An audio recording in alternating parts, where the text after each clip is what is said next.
En el otoño de 1811, Europa vivía bajo la sombra de un hombre cuya ambición parecía desafiar los límites de lo humano: Napoleón Bonaparte. Desde las cálidas costas del Mediterráneo hasta las gélidas orillas del río Niemen, el emperador francés había tejido un imperio que abarcaba naciones, lenguas y culturas dispares. Francia, el corazón pulsante de este coloso, era un hervidero de actividad militar. En los cuarteles, miles de soldados se alistaban, sus uniformes recién cosidos y sus mosquetes relucientes. En los arsenales, los herreros trabajaban sin descanso forjando cañones y sables.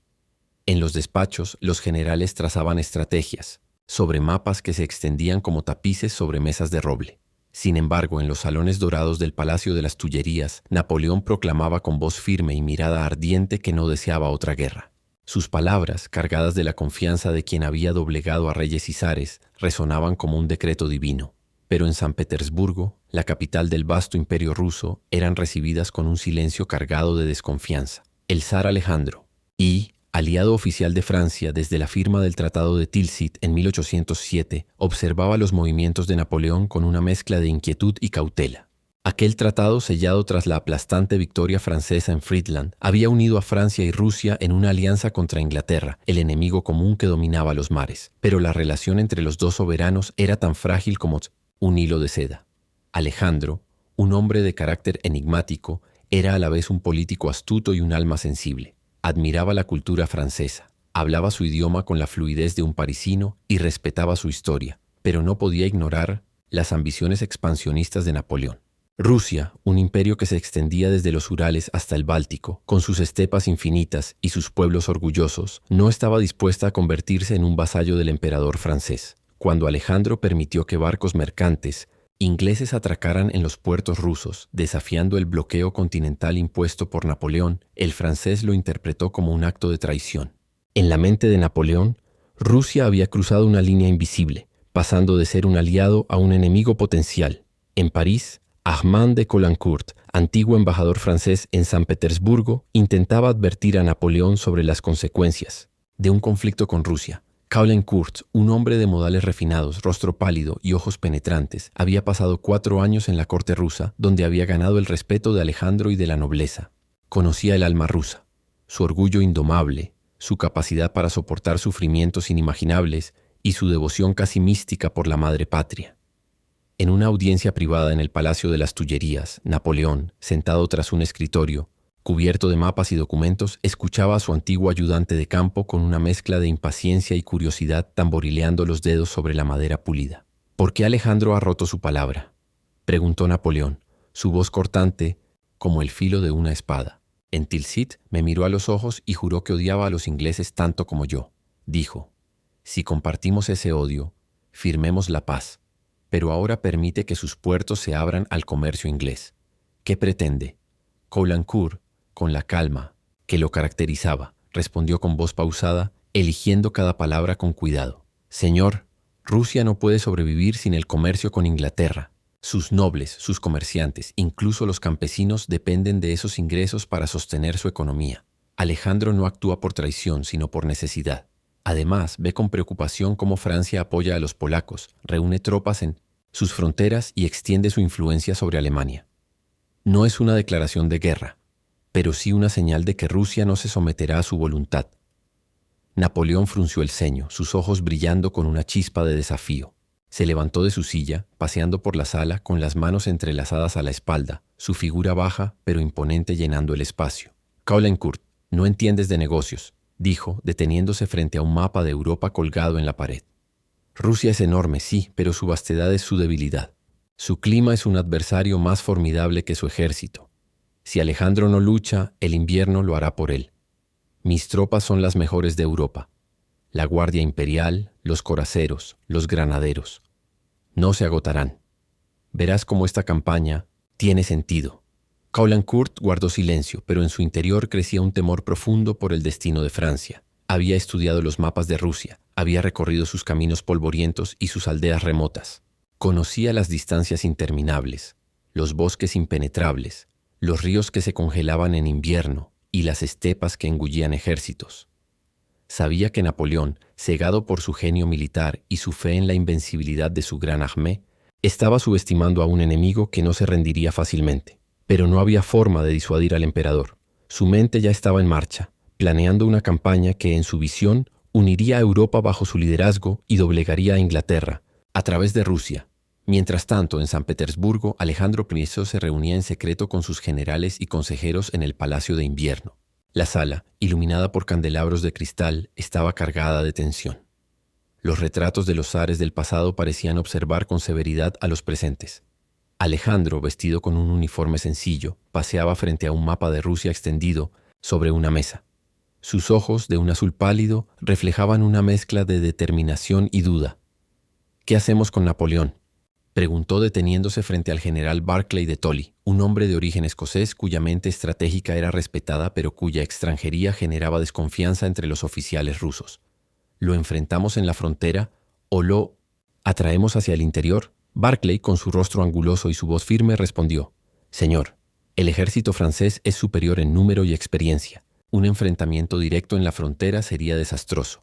Propongo una retirada estratégica. Quemar los recursos, destruir los puentes y alargar sus líneas de suministro. El invierno y la vastedad de Rusia serán nuestros aliados». El general Bagration, un georgiano de temperamento fogoso, golpeó la mesa con el puño. «Retirada», exclamó. «¿Vamos a ceder nuestra tierra sin luchar? El pueblo ruso no lo aceptará. Napoleón es un invasor, un anticristo. Debemos enfrentarlo ahora, antes de que profane Moscú». Alejandro levantó la mano pidiendo calma.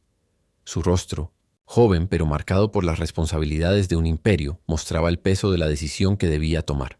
«Caballeros, sé que la retirada es impopular, pero no podemos permitir que Napoleón nos destruya en una sola batalla. Mantendré mis planes en secreto, incluso para la mayoría de nuestro Estado Mayor. El pueblo debe creer que luchamos, pero nuestra verdadera arma será la paciencia». La nobleza rusa, temerosa de que Napoleón aboliera la servidumbre y desestabilizara su poder, se unía al zar en su determinación de resistir. En los pueblos, los campesinos que vivían en condiciones cercanas a la esclavitud comenzaban a escuchar rumores propagados por espías franceses. El emperador de los franceses prometía libertad, tierras y el fin de la opresión, pero su apego a la tierra, a sus iglesias ortodoxas y al zar era más fuerte que cualquier promesa extranjera. En las aldeas, los iconos de la Virgen y los santos eran venerados con renovado fervor, mientras los sacerdotes predicaban que Napoleón era un enviado del diablo. En Francia, los preparativos para la campaña alcanzaban su punto álgido. Napoleón, desde su cuartel general en París, supervisaba la formación de la Gran Armée, un ejército sin precedentes en la historia de Europa. 500.000 de hombres, procedentes de 20 naciones, se reunían en los campos de entrenamiento: franceses, italianos, alemanes, polacos, portugueses, españoles, suizos y holandeses. Era una fuerza multicultural, unida por la ambición de su líder y por la promesa de gloria y botín. Entre ellos estaba el sargento Adrien-François Bourgogne, un granadero de la Guardia Imperial que había seguido a Napoleón desde las arenas de Egipto hasta las llanuras de España. Bourgogne, un hombre de rostro curtido y mirada firme, había visto la muerte en innumerables batallas, pero nunca había enfrentado un desafío como el que se avecinaba.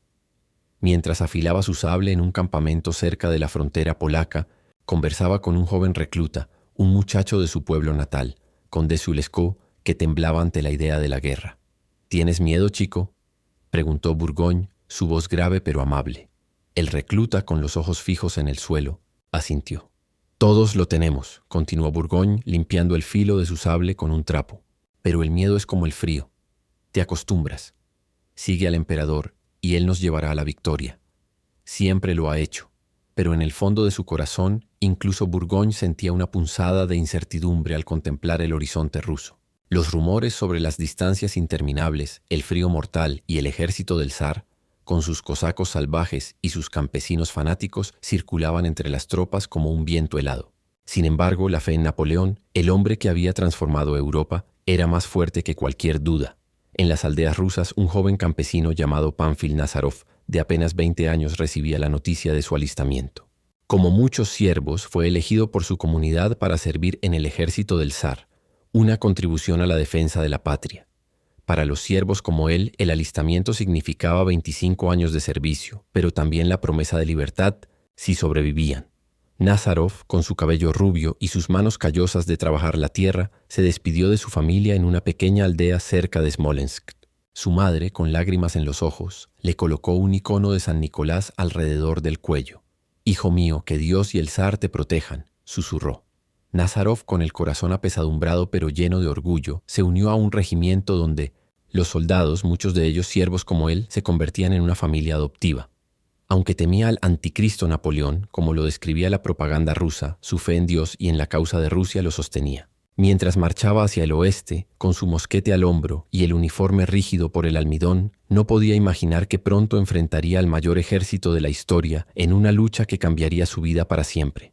En los meses previos a la invasión, Napoleón trabajaba incansablemente, revisando planes, inspeccionando tropas y negociando con sus aliados. Su objetivo era claro: someter a Rusia, obligar a Alejandro a respetar el bloqueo continental y a través de esta victoria forzar a Inglaterra a firmar la paz.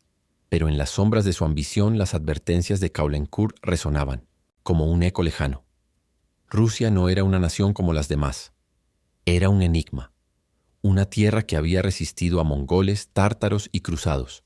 Y ahora, en el verano de 1812, Napoleón estaba a punto de cruzarla, llevando consigo la gloria y la tragedia de su imperio. El 24 de junio de 1812, la Gran Armée cruzaría el río Niemen, marcando el inicio de una campaña que cambiaría el curso de la historia. Pero en este momento, en el umbral de la guerra, los actores de esta epopeya, Napoleón, Alejandro, Caulaincourt, Burgoyne, Nazarov, se preparaban para un destino que ninguno podía prever. La guerra, como un torbellino, estaba a punto de engullirlos a todos. El 24 de junio de 1812, el sol despuntaba sobre el río Niemen, iluminando una escena que marcaría un hito en la historia de Europa. La Gran Armée de Napoleón, un coloso militar sin precedentes, se alineaba en la orilla occidental del río, lista para cruzar hacia el territorio del Imperio ruso. 500,000 de hombres, procedentes de 20 naciones, formaban una masa imponente de uniformes, cañones y estandartes ondeantes. Soldados franceses, italianos, alemanes, polacos, portugueses, españoles, suizos y holandeses marchaban al ritmo de los tambores, sus rostros reflejando una mezcla de determinación y cansancio. Era el mayor ejército jamás reunido, una máquina de guerra que parecía invencible, liderada por un hombre cuya voluntad había doblegado continentes, Napoleón Bonaparte. Montado en su caballo blanco, Marengo, Napoleón observaba a sus tropas, desde una colina cercana, sus ojos brillando con la confianza de un conquistador. Su plan era claro y audaz, un ataque relámpago que aplastaría cualquier resistencia rusa y obligaría al zar Alejandro I a negociar la paz en cuestión de semanas. No buscaba destruir el imperio ruso ni destronar a Alejandro. Su objetivo era someter a Rusia, forzarla a respetar el bloqueo continental y, a través de esta victoria, doblegar a Inglaterra, la eterna espina en su costado. En una carta escrita esa misma mañana a su esposa, María Luisa, el emperador destilaba optimismo. «Querida amiga, todo marcha bien. El calor es sofocante, pero mis hombres están en buena forma. Pronto regresaremos a casa, con la gloria en nuestras manos». Pero la realidad en el terreno era más compleja. La Gran Armée, aunque formidable, era una amalgama heterogénea no solo de soldados, sino también de civiles.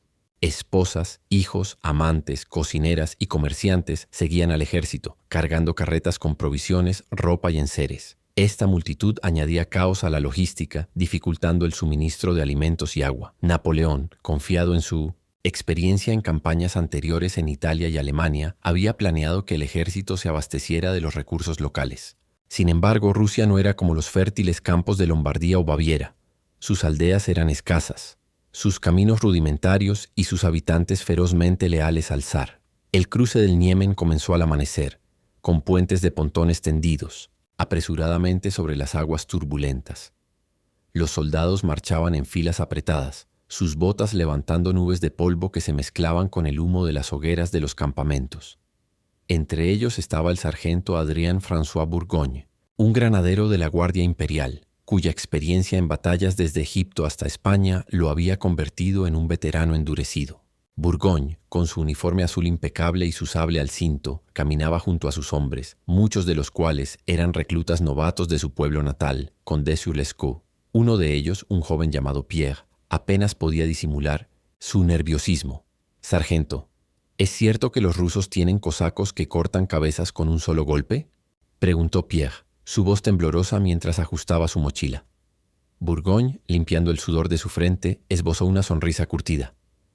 Chico, los cosacos son rápidos, pero no son demonios.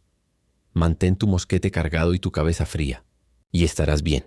El emperador sabe lo que hace.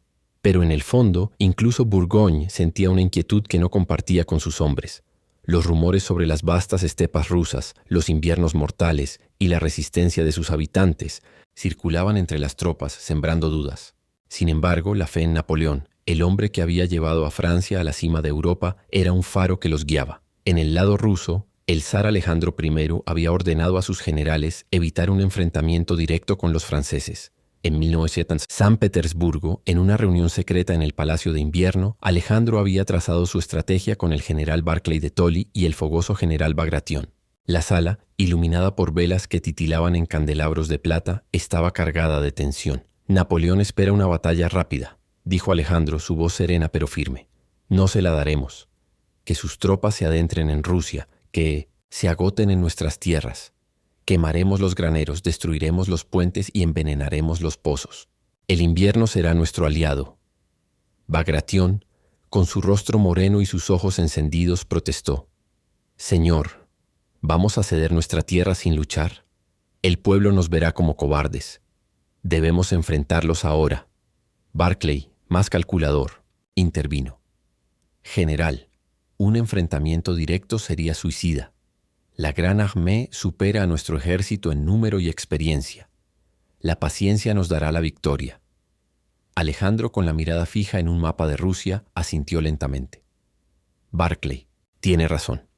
Mantendré mis planes en secreto, incluso para la mayoría de nuestro Estado Mayor.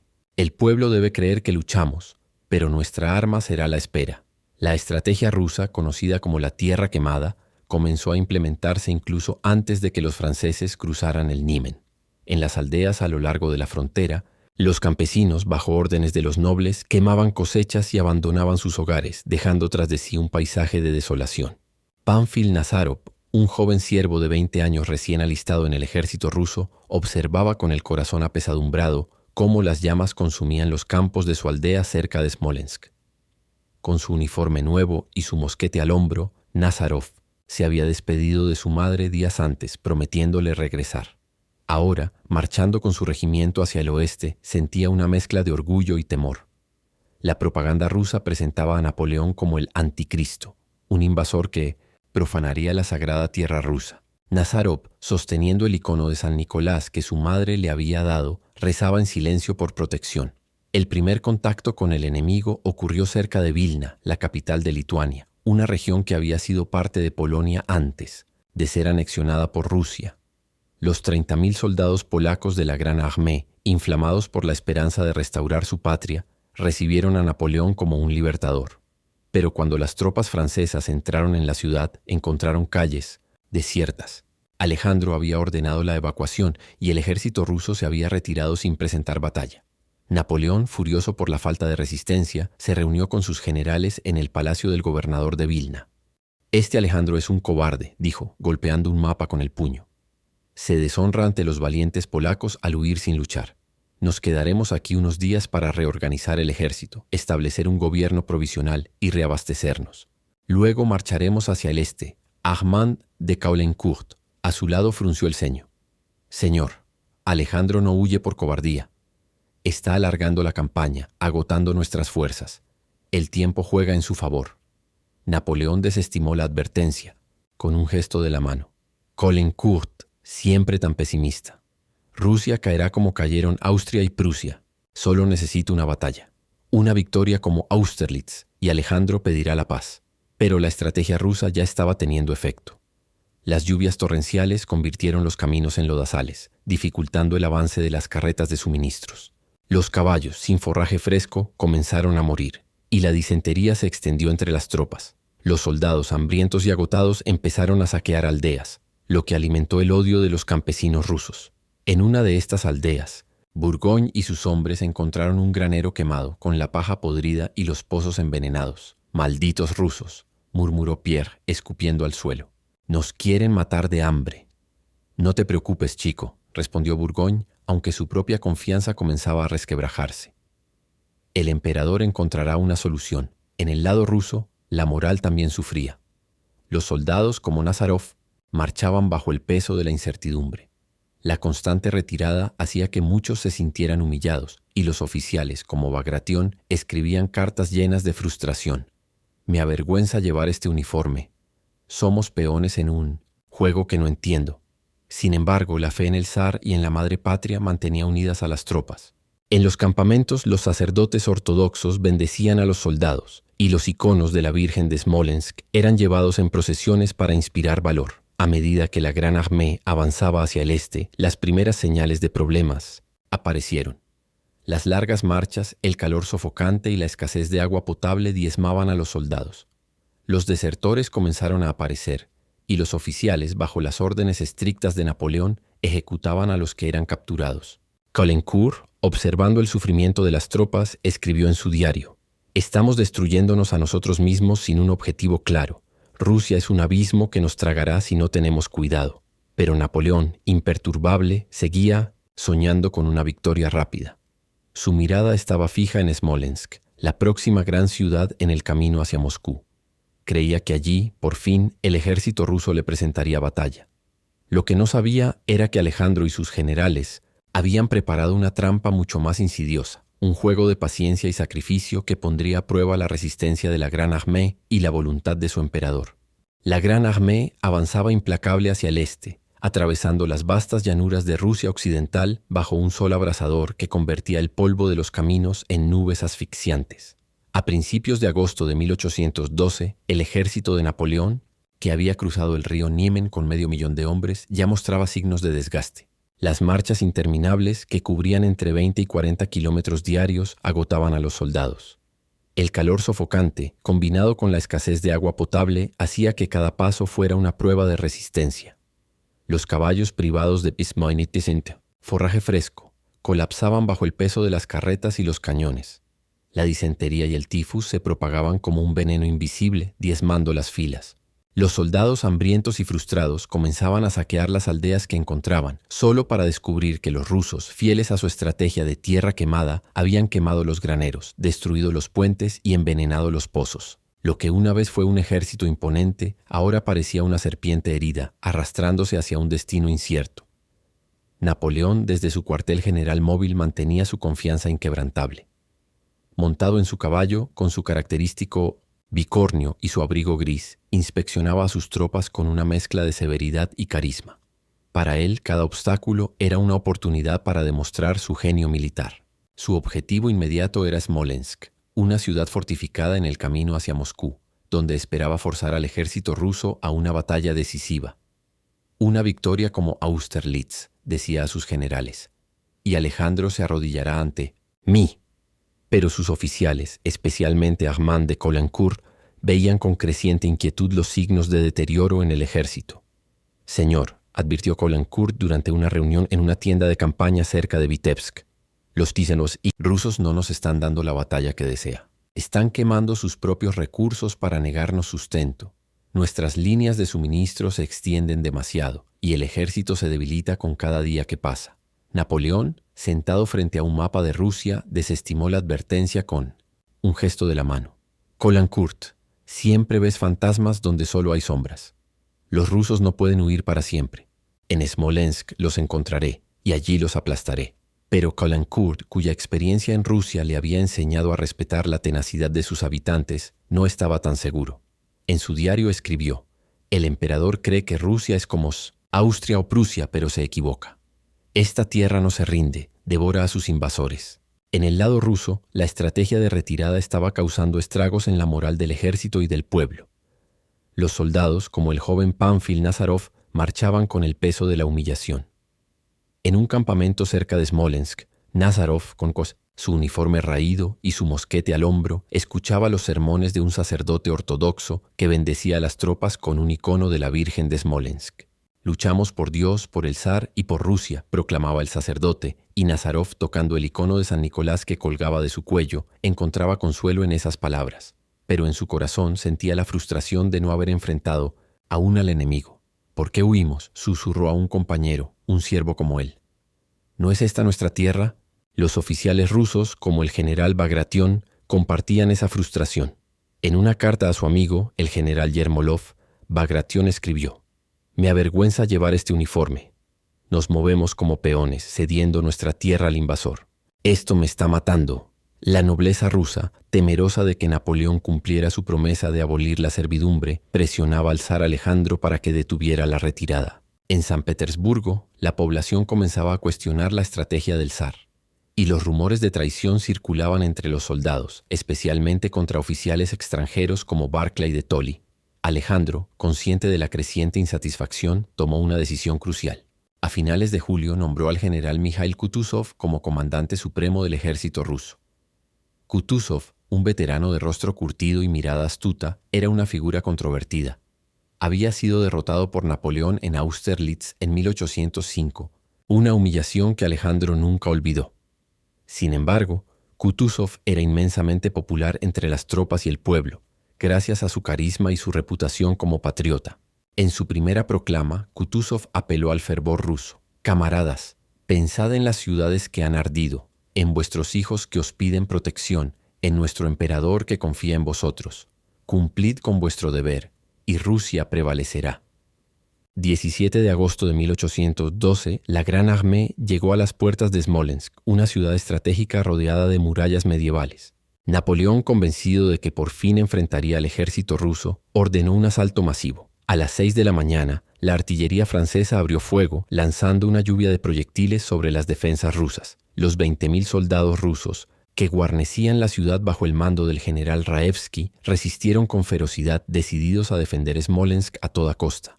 Pero la ciudad ya estaba en llamas, incendiada por los propios rusos como parte de su política de tierra quemada. Casas, iglesias y almacenes ardían, y los civiles atrapados en el interior morían quemados o asfixiados por el humo. El espectáculo, que algunos oficiales franceses compararon con la erupción del Vesubio, era a la vez aterrador y fascinante. Napoleón, desde un puesto de mando en las afueras, observaba el incendio con una mezcla de asombro y satisfacción. Cuando un joven oficial comentó la brutalidad de la escena, el emperador, con una sonrisa fría, citó un proverbio romano: «El cadáver de un enemigo siempre huele bien». Para él, la caída de Smolensk era una victoria, un paso más hacia Moscú. Pero Armand de Caulaincourt, a su lado, no compartía su entusiasmo. «Señor, los rusos están sacrificando sus propias ciudades para negarnos recursos», dijo Caulaincourt, su voz cargada de preocupación. «Alejandro no se rendirá tan fácilmente. Cada día que pasa, nuestro ejército se debilita». Napoleón, con los ojos fijos en las llamas que consumían Smolensk, replicó: «Caulaincourt, Smolensk es solo el comienzo. Alejandro no tiene más remedio que enfrentarme. Haremos la paz como dos campeones tras un duelo». Pero la victoria fue amarga. Aunque los franceses tomaron la ciudad, el grueso del ejército ruso, liderado por Kutuzov, escapó hacia Moscú, dejando tras de sí un paisaje de ruinas. Las pérdidas francesas fueron significativas. Miles de hombres cayeron en el asalto, y la Gran Armée, que había cruzado el Niemen con 420.000 soldados, ahora se reducía a menos de la mitad. El tifus y la disentería seguían cobrando vidas, y los desertores, desesperados por el hambre, eran ejecutados sin piedad. El sargento Adrien-François Burgoyne, marchando con la Guardia Imperial, vio cómo sus hombres, hambrientos y exhaustos, saqueaban lo poco que quedaba en las aldeas cercanas. En una ocasión encontró a un joven recluta, Pierre, devorando un trozo de pan mohoso robado de una cabaña quemada. «Sargento, no puedo más», dijo Pierre con lágrimas en los ojos. «¿Qué hacemos aquí, tan lejos de casa?» Burgoyne, endurecido por años de guerra, le dio una palmada en el hombro. «Come, chico. Necesitas fuerza para seguir. El emperador nos llevará a la victoria». Pero incluso Burgoyne comenzaba a dudar. En sus memorias escribió: «Cada día que pasa esta guerra parece más absurda. Luchamos por ganar terreno, pero ¿a qué costo?». En una noche de descanso compartió un botín capturado de un general ruso, un poco de vino y carne seca, con sus hombres tratando de levantarles el ánimo.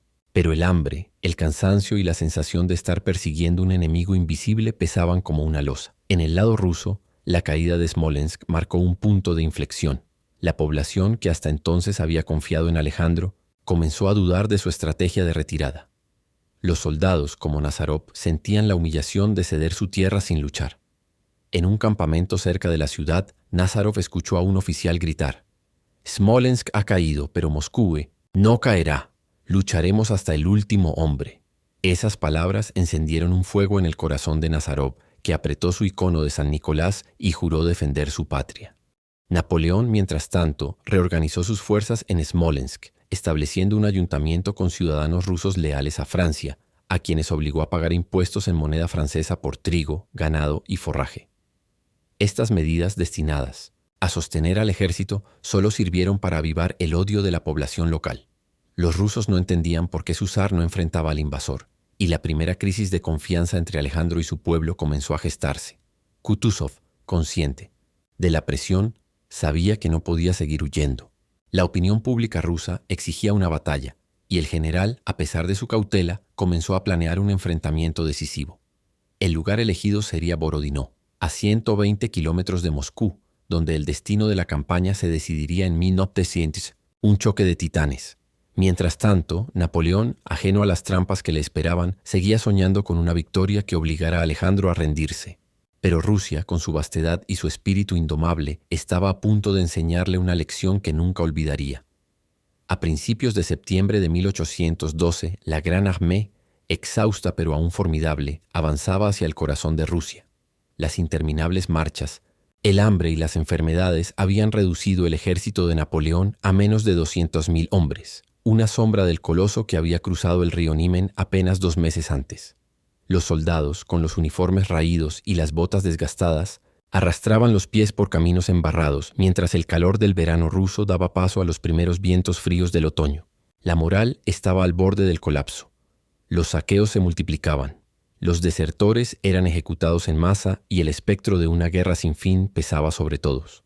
Sin embargo, Napoleón, con su inquebrantable confianza, seguía convencido de que una gran victoria obligaría al zar Alejandro I a negociar. Su mirada estaba fija en Borodino, un pueblo a 120 kilómetros de Moscú, donde por fin enfrentaría al ejército ruso en una batalla decisiva. El 7 de septiembre de 1812, los ejércitos de Napoleón y del general Mikhail Kutuzov se encontraron en los campos de Borodino, en lo que sería el enfrentamiento más sangriento de la campaña. Kutuzov, presionado por la nobleza y el pueblo ruso para detener la retirada, había elegido un terreno estratégico, una llanura ondulada atravesada por el río Kolosha, salpicada de colinas y protegida por 4 reductos fortificados, el más importante de los cuales era el reducto de Rayevsky. Los rusos, con 110.000 hombres y 624 cañones, se preparaban para defender su tierra con una ferocidad alimentada por el patriotismo y la fe. Napoleón, con 140.000 hombres y 587 cañones, veía en Borodino la oportunidad de aplastar al enemigo y abrir las puertas de Moscú. Desde las primeras horas de la mañana, el cielo se llenó con el estruendo de la artillería. Los cañones franceses rugían, enviando proyectiles que arrancaban tierra y sangre del campo de batalla. Los rusos respondían con igual furia, y el aire se espesaba con el humo y los gritos de los heridos. El sargento Adrien François Bourgogne, posicionado en la retaguardia con la Guardia Imperial, observaba el caos desde una colina. Aunque su unidad aún no había entrado en combate, el espectáculo era sobrecogedor. Soldados caían por miles, alcanzados por balas de cañón o destrozados por la metralla. Bourgogne, endurecido por años de guerra, no podía evitar un escalofrío. En un momento de calma, se volvió hacia Pierre, el joven recluta que lo seguía como una sombra. ¿Esto es la gloria, sargento?, preguntó Pierre, su rostro pálido mientras apretaba su mosquete. Bourgogne, limpiando el sudor de su frente, respondió con voz grave. Esto es la guerra, chico. La gloria es lo que contamos después, si sobrevivimos. En el lado ruso, Pánfil Nazarov, integrado en un regimiento de infantería, se encontraba en las trincheras cerca del reducto de Chevardino, uno de los primeros objetivos franceses. Antes de la batalla, su unidad se había reunido alrededor de un icono de la Virgen de Smolensk, llevado por un sacerdote que bendecía a los soldados con agua bendita. Nazarov, arrodillado en el barro, rezaba con fervor, tocando el icono de San Nicolás que colgaba de su cuello. «Dios nos protegerá», susurró, pero el rugido de los cañones le recordaba que la muerte estaba cerca. Cuando los franceses lanzaron su primer asalto, Nazarov y sus compañeros resistieron con una determinación nacida de la fe y el amor por su tierra. Cada disparo, cada carga de bayoneta era un acto de defensa de Rusia, de sus aldeas, de sus familias. El momento crítico llegó al mediodía, cuando Napoleón ordenó un asalto masivo contra el reducto de Rayevsky, el corazón de la línea rusa. El general Montbrun, al frente de los coraceros, lideró la carga, pero una bala de cañón lo alcanzó, arrancándole la vida en un instante. Napoleón, desde su puesto de mando, no titubeó. Reemplazó a Montbrun con Auguste de Caulaincourt, hermano de Armand, un oficial valiente y leal. Auguste, montado en su caballo y con la espada en alto, encabezó un ataque heroico que rompió las defensas rusas. Los coraceros franceses, con sus corazas brillando bajo el sol, cargaron contra el reducto, obligando a los rusos a retroceder. Pero la victoria fue efímera. Una bala enemiga alcanzó a Auguste en el pecho y cayó muerto en el campo de batalla. Armand de Caulaincourt, que observaba desde la distancia, sintió un dolor que lo atravesó como una daga. Francia ha perdido a un gran oficial, escribió más tarde en sus memorias, pero yo he perdido a un hermano. La muerte de Auguste fue un golpe personal que endureció aún más su postura contra la campaña. En una reunión con Napoleón, esa noche no pudo contener su frustración. Señor, esta batalla nos está costando demasiado. Hemos tomado el reducto, pero ¿a qué precio? Los rusos no se rinden y nuestro ejército se desangra. Napoleón, con el rostro tenso pero firme, respondió: Caulaincourt, una victoria más y Moscú será nuestro. Alejandro no tiene más opción que negociar. Pero la batalla de Borodino no fue la victoria decisiva que Napoleón esperaba. Tras 10 horas de combate, los franceses controlaban el campo, pero las pérdidas fueron catastróficas: 28.000 hombres para la Gran Armée y 45.000 para los rusos. Los cuerpos cubrían la llanura y los gemidos de los heridos resonaban en la noche. Kutuzov, aunque derrotado tácticamente, preservó lo que quedaba de su ejército y se retiró hacia Moscú, dejando a Napoleón con un triunfo vacío. La Gran Armée, ahora reducida a poco más de 100.000 hombres, estaba exhausta, hambrienta y desmoralizada. Para los rusos, Borodino fue una prueba de su resistencia. Nazarov, milagrosamente ileso, ayudaba a sus compañeros heridos a retirarse, sus manos temblando mientras cargaba un mosquete ensangrentado. En su corazón, la batalla no era una derrota, sino un sacrificio por Rusia. Hemos dado nuestra sangre por la patria, escribió en una carta a su madre que nunca llegaría a su destino. Moscú nos espera, y allí defenderemos lo que queda. Napoleón, por su parte, avanzó hacia Moscú, convencido de que la ciudad sagrada de Rusia sería el escenario de su triunfo final. Pero los rusos, bajo el liderazgo de Kutuzov, tenían otros planes. Mientras la Gran Armée marchaba, los cosacos comenzaban a hostigar sus flancos, atacando carretas de suministros y capturando rezagados. Los campesinos, inflamados por el patriotismo, se unían a estas incursiones armados con hachas y horcas. Burgoyne, que había sobrevivido a Borodino sin entrar en combate, notaba el cambio en el ambiente. Los rusos no luchan como soldados, dijo a sus hombres. Luchan como si la tierra misma estuviera en guerra con nosotros. El 14 de septiembre la Gran Armée llegó a las puertas de Moscú. Napoleón, montado en su caballo, contempló la ciudad desde una colina, sus cúpulas doradas brillando bajo el sol. «¡Moscú!», exclamó alzando los brazos. «Aquí termina esta guerra». Pero cuando las tropas entraron en la ciudad, encontraron un silencio inquietante. Alejandro y la nobleza habían huido, llevándose consigo los carros de bomberos y los recursos vitales. Solo quedaron los más pobres, aquellos sin medios para escapar. Esa misma noche, incendios comenzaron a devorar la ciudad, prendidos por orden del gobernador Rostopchín para negar refugio al enemigo. Burgoyne, atrapado en una calle mientras las llamas consumían una casa cercana, apenas escapó con vida. «Pensamos que estábamos muertos», escribió en sus memorias. «Los rusos no se detendrán ante nada para destruirnos». Napoleón desde el Kremlin observaba el infierno con incredulidad. «¿Cómo pueden estos bárbaros destruir su propia capital?», exclamó. Durante días, el fuego consumió el 75% de Moscú, dejando a la Gran Armée sin provisiones ni refugio. Los soldados, hambrientos y desesperados, saqueaban lo poco que quedaba, mientras la moral se desplomaba. Caulaincourt, con voz sombría, advirtió a Napoleón: «Señor, sin comida ni refugio, no podemos sobrevivir aquí. Debemos negociar con Alejandro o retirarnos». Napoleón por primera vez mostró un destello de duda, pero su orgullo lo impulsó a quedarse, esperando que Alejandro enviara emisarios para negociar. Los días pasaron, y el silencio del zar fue la única respuesta. La Gran Armée, atrapada en una ciudad en ruinas, enfrentaba un futuro incierto. Borodino había sido un baño de sangre, y Moscú, en lugar de ser la culminación de la gloria, se convirtió en el preludio de la catástrofe.